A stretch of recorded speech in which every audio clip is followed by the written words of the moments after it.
Everything is falling down for you guys because people perceive you as bullies.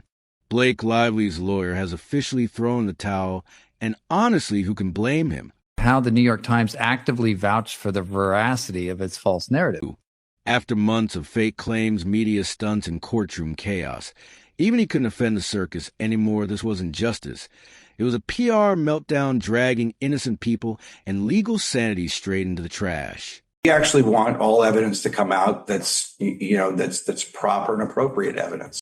Imagine being so deep in your own fantasy world that your own lawyer throws up his hands, wipes the sweat off his forehead, and says, "You know what, I'd rather represent a parking ticket." Because that's exactly what just happened after months of legal theater that felt more like a scripted Netflix drama than an actual lawsuit. Blake Lively's legal team just walked out, not ease out, not resign quietly. They quit like they were escaping a sinking ship loaded with PR grenades and tantrums and legal ease. That you're not defined by anything any man has ever done to you or will ever do to you, that your identity is you and you define that. Let's talk about what pushed this legal professional to the edge, Blake, alongside her ever so silent, but somehow always involved husband Ryan Reynolds went full toddler in a toy store mode. In court, they weren't filing motions, they were flinging them. We're talking multiple Rule 11 sanctions, shameless attempts to quash subpoenas. And yes, because of course they dragged Taylor Swift's name into their mess like that was somehow going to fix anything. Spoiler alert, didn't it backfired so hard the courtroom probably still smells like burnt reputation. We actually want all evidence to come out that's proper and appropriate evidence. And then came May 13th, marked that date, because that's when all hell broke loose on paper. Brian Friedman's team, aka the ones actually behaving like grown-ups in the circus, dropped an explosive letter that pretty much handed Blake and Ryan their own egos on a silver platter. They called Blake's tactics legally frivolous and emotionally manipulative. It was monstrous what she did, and she's got to pay for it. Live birth porn. When lawyers start describing legal strategies like toxic relationships, you know it's time to run. And that's what Blake's team did. They didn't just quit. They rebelled. It was a loud clapping exit from a woman who's turned the courtroom into her personal stage and expected applause. I have to be a full-blown, I am sorry, I lied, I am a terrible person, tail in between the legs, and that's what we deserve. Now here's the part where things get even more deliciously stupid. Back in April 2024, Blake and Ryan's legal squad thought it would be cute to throw over a dozen motions into the mix. You read that right, 12 plus motions, 2 of them were sanctions requests. One of the big ways that narcissists attack their victims is by using the legal system to bully their opponents. So according to them, these are some of the common tactics you'll see of them in court. One filed by Blake's personal lawyer, the other by Ryan's personal pick, Michael Goddell, because God forbid he let his wife have lost all the cringe moments to herself. These weren't well thought out legal arguments. Either they were described, and I'm quoting insiders here, as literal copy-paste jobs. Just kind of had her down to a prototype and said, I'm going to pump the brakes and see what happens. And then when Brian Friedman came back with the facts, they were just undeniable. You know, it was undeniable. This avalanche of legal diarrhea came right after they were exposed to the Van Sham lawsuit. Yes, that fake legal stunt they tried to use like a backdoor attack on Justin Baldoni and the Wayfair folks. So how did Friedman's crew respond? They let the associate Ellen GOP loose on May 13th, and she went scorched earth in court filings. She called their motions improper, duplicative, and harassing. That's lawyer speak. Are y'all drunk? Because really, if you're going to try and weaponize the legal system, at least put some effort into it. Then they publish 170 pages of perfectly documented texts and emails between all the parties that basically show Blake to be the aggressor. Here's the proof. And then, as if things weren't already flaming hot, court insiders spilled that Blake's legal team wasn't even trying to win anymore. They were just trying to dodge hearings altogether. Yep. Instead of actually showing up and arguing facts, they were trying to manipulate Rule 11 procedures to sneak in victories by wearing the court down. One judge reportedly called it a drama queen routine.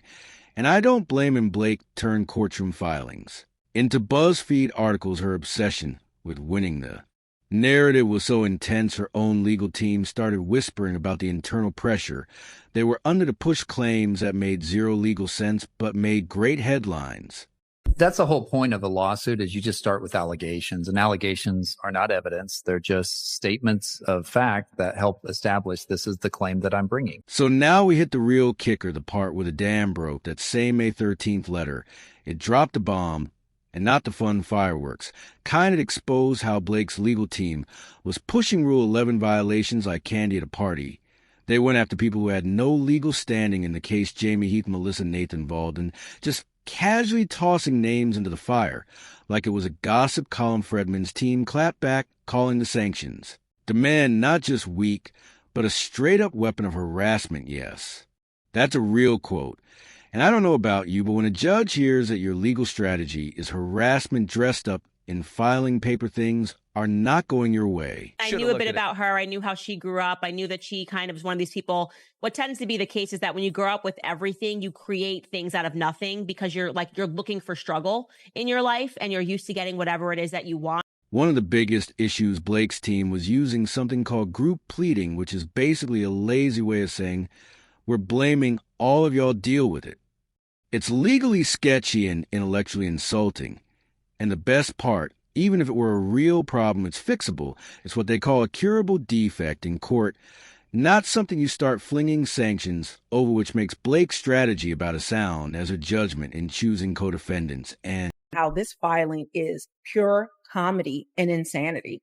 It literally contradicts itself, and it's not even admissible because of certain things that are in there. And while all this was going down, the silence from her legal team was deafening, not because they were quietly confident, but because they were getting grilled behind closed doors. They were being called out for letting Blake do the legal equivalent of playing whack-a-mole with subpoenas. She wanted gag orders slapped on critics, discovery silenced, and subpoenas dodged like it was a TikTok challenge. And her legal team, they just stood there proudly trying to remember how much student debt they were, still paying off to deal with this disaster. Do not believe Blake Lively is that. But again, you can clearly see, in my opinion, the narcissism at bare minimum that's going on with her. Let's just be honest here. When your own legal representation starts quietly aligning with the arguments of the people you're suing and then packs up and leaves, it's not just a red flag. It's a red billboard with flashing lights and a siren. Blake Lively wasn't just a difficult client. She became a liability.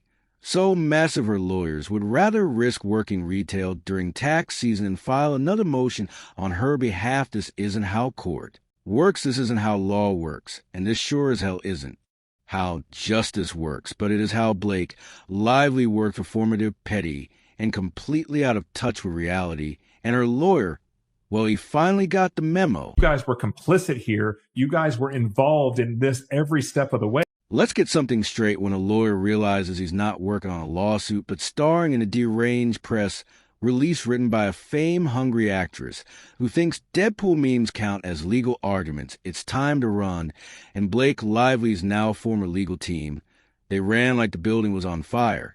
And she was holding the match. This wasn't about law or justice or facts. This was about image control, press manipulation, narrative engineering. And the second her legal team caught on that day, we're defending a PR-addicted narcissist they tapped out fast. The false accusations forces the opponent to be on the defensive and causes the court system to frown when the opponent makes a similar charge against the narcissist. Do you see that? So they've already said, we're going to file sanctions for Van Sham lawsuit, and your attorneys are acting unethically, and you have filed a frivolous lawsuit against us. That's what Wayfair has said.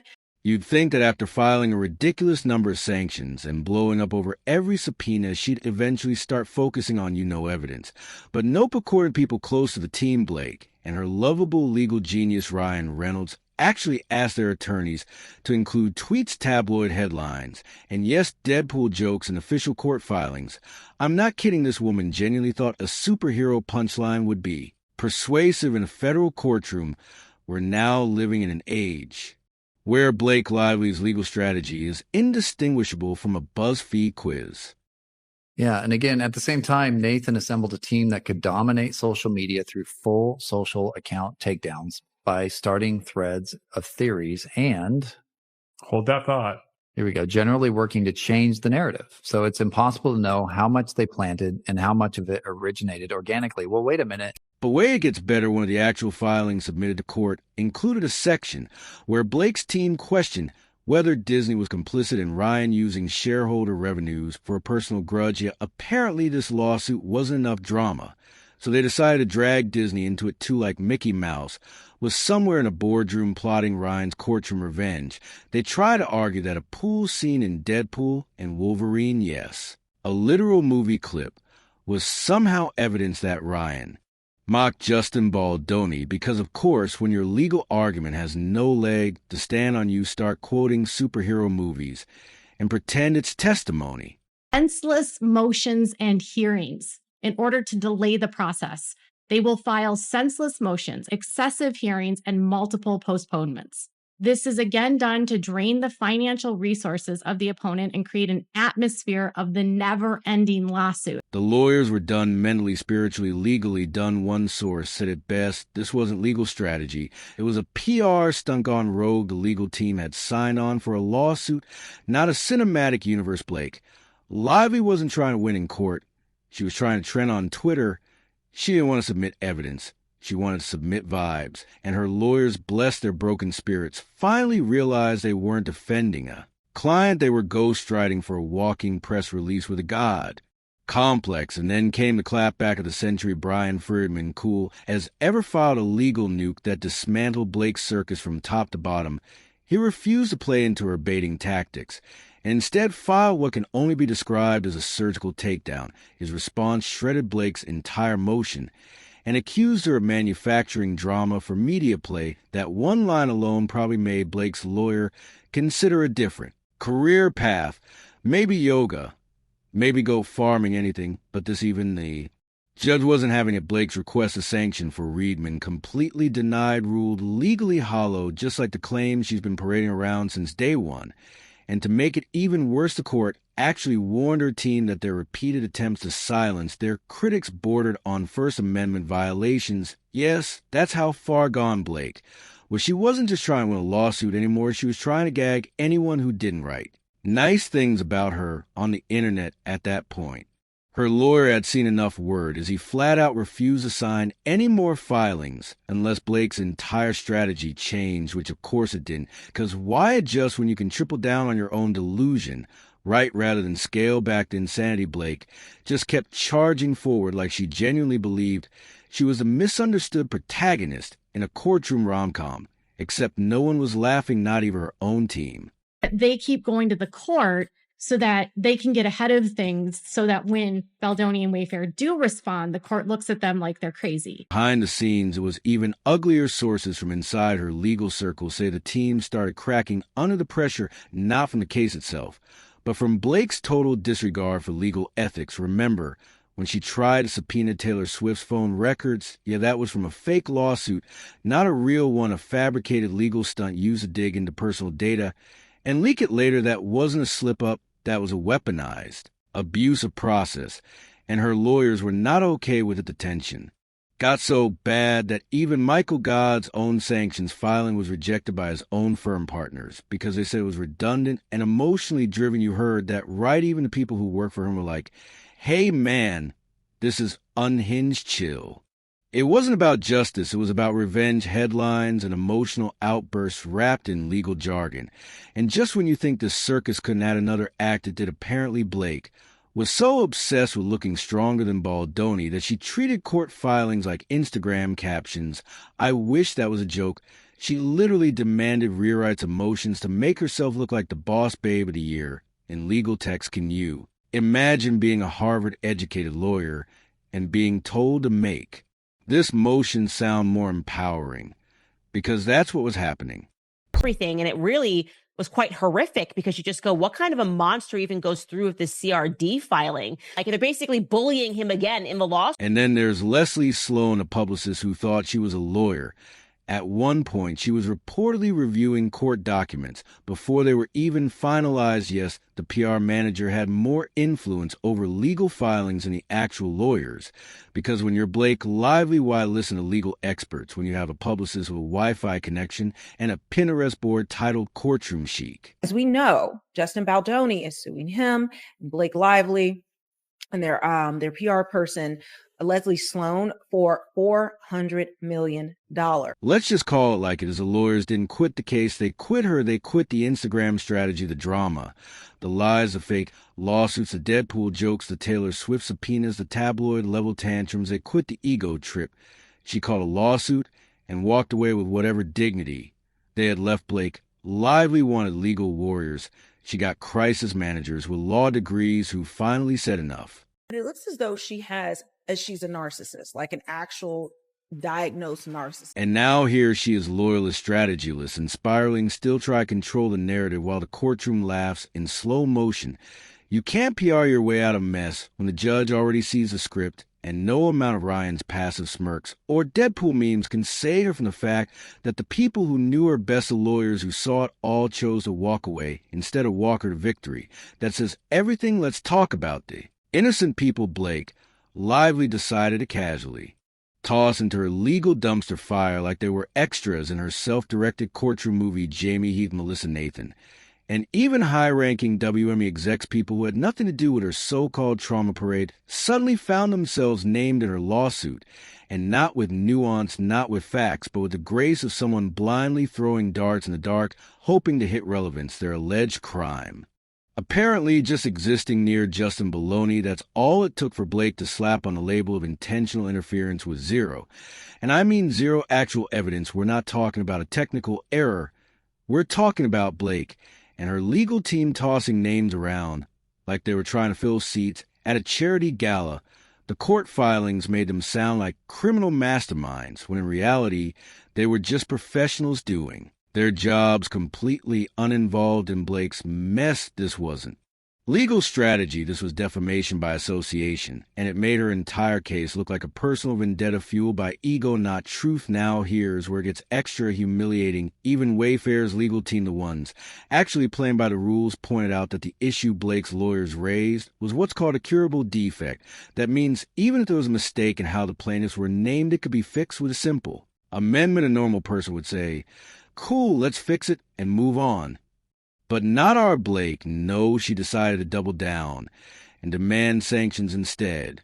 Because why correct a harmless clerical issue when you can blow it up into a courtroom crisis and hope it trends? Even the judge had to step in and call it out. He flatly stated that Blake's obsessive use of Rule 11, the same rule she keeps missing like it's her personal weapon, looked more like she was just trying to re-argue a motion to dismiss translation. You've already lost this argument, Blake.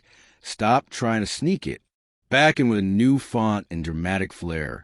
When a judge starts recognizing your motions as desperate reruns, it's probably time to stop calling it strategy and start calling it what it actually is: delusion dipped in desperation. Serve with side of public embarrassment, Blake. Weaponize the legal system, not to seek justice, but seek revenge. And the only people she hurt were the ones who had no business being dragged through the circus. She turned colleagues into collateral damage, and the saddest part, it still didn't make her case stronger, it just made her look smaller. And speaking of small, let's talk about Ryan Reynolds, a man who somehow always looks like he's above the chaos. While being neat in it, Ryan played this whole thing like he was legally distant. He wasn't tweeting legal threats, he wasn't holding press conferences, but his name was everywhere on sanction filings, buried in legal letters, and even featured in SNL jokes that were entered into the damn case. That's right. Saturday Night Live jokes became part of an actual legal discussion, and Ryan's role in that mess was very much not invisible. Fredman's team, being the only adult in the room, brought up a very serious question. Did Ryan misuse Disney's shareholder money to fund this PR circus against Baldwin? Because so that's not just shady, that's SEC-level scrutiny waiting to happen. You can't dip into Mickey Mouse's wallet to settle personal scores and not expect the federal government to raise an eyebrow. And let's not forget the now infamous pool scene in Deadpool and Wolverine. Apparently, Ryan's big brain move was to use an actual film clip to mock Justin Baldoni, even while his wife was supposedly recovering from severe emotional damage. If your wife is truly traumatized, you don't stage punchlines about her alleged abuser in a Marvel movie. You don't wink at the camera while dragging someone through court. And guess what the judge likely noticed? Ryan's entire role in this disaster has been classic PR. Misdirection, pretend you're not involved, quietly fan the flames, and let your wife take the fall when things implode. Except this time the courts aren't by it. The same guy who used a trend for being funny online is now trending for being legally entangled in a lawsuit that could cost him more than just a few awkward headlines. This isn't a meme war anymore, this is court. And the jokes, they're starting to look like confessions. And finally, let's talk about the mess that's left Blake's lawyers. Didn't just resign, they escaped, they got out of a burning building built entirely out of her narcissism, PR addiction, and absolute refusal to face the truth by the time those May 13th letters surfaced. It was already too late. The judge had seen the manipulation, the public had seen the leaks and Friedman. He was just standing there completely unbothered while Blake flailed in legal quicksand. Her request to punish Friedman denied her. Sanctions claims laughed out of court. And that stupid subpoena. For Taylor Swift, yeah, that's the smoking gun that proved Blake's whole lawsuit was built on lies, stage drama, and a terrifying lack of self-awareness. Ryan's credibility is shattered. Blake's courtroom strategy has become a punchline, and Swift, who said absolutely nothing publicly, ended up being the most powerful witness without even stepping foot in a courtroom.